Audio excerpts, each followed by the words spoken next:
কক্সবাজার শহরের উত্তর নড়িয়াছড়ায় অভিযান চালিয়ে পাচারের আগেই প্যারাবনে লুকিয়ে রাখা ইয়াবা ও হেরোইনের একটি বড় চালান উদ্ধার করেছে র্যাপিড অ্যাকশন ব্যাটালিয়ন র্যাব 15।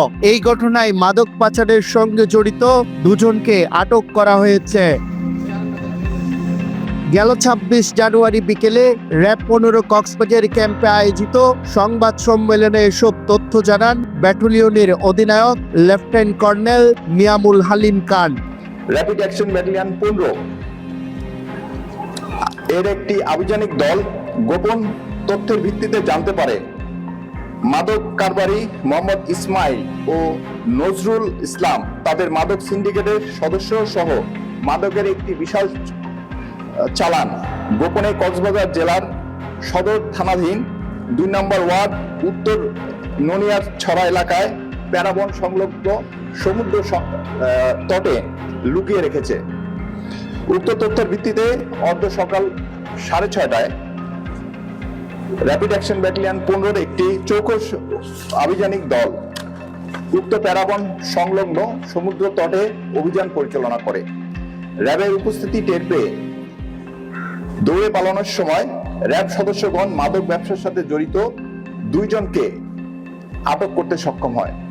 পরে আটককৃতদের দেয়া তথ্য অনুযায়ী প্যারাবনের ভিতরে বালি চাপা অবস্থায় প্লাস্টিক ছোটের 2টি বস্তা উদ্ধার করা হয়। বস্তা খুলে পাওয়া যায় 6,30,000 পিস ইয়াবা এবং 10 কেজি হিরোইন। উদ্ধার মাদকের আনুমানিক বাজার মূল্য প্রায় 24 কোটি টাকা।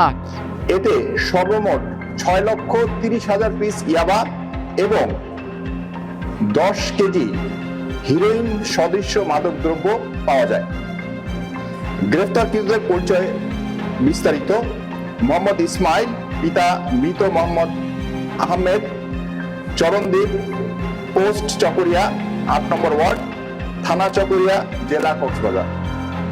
দ্বিতীয়, মোহাম্মদ নজরুল ইসলাম, পিতা মৃত সাবের আহমেদ, কিয়াংখালী, পোস্ট বালুখালী, 4 নম্বর ওয়ার্ড, পালংখালী, থানা উখিয়া, কক্সবাজার। গ্রেফতারকৃতদের বিরুদ্ধে আইনানুগ ব্যবস্থা প্রক্রিয়াধীন।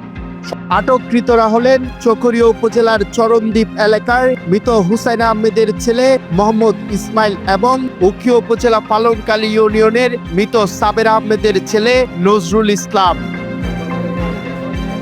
কক্সবাজার টেকনাফ উপকূল মাদক পাচারের জন্য ঝুঁকিপূর্ণ হলেও সাম্প্রতিক সময়ে ধারাবাহিক অভিযানে বড় চালান উদ্ধারের ফলে পাচারকারীদের নেটওয়ার্কে চাপ সৃষ্টি হচ্ছে। আইন শৃঙ্খলা বাহিনীর তৎপরতা নিয়মিত থাকলে এই চক্র ভেঙে দেওয়া সম্ভব হবে বলে আশাবাদী স্থানীয়রা।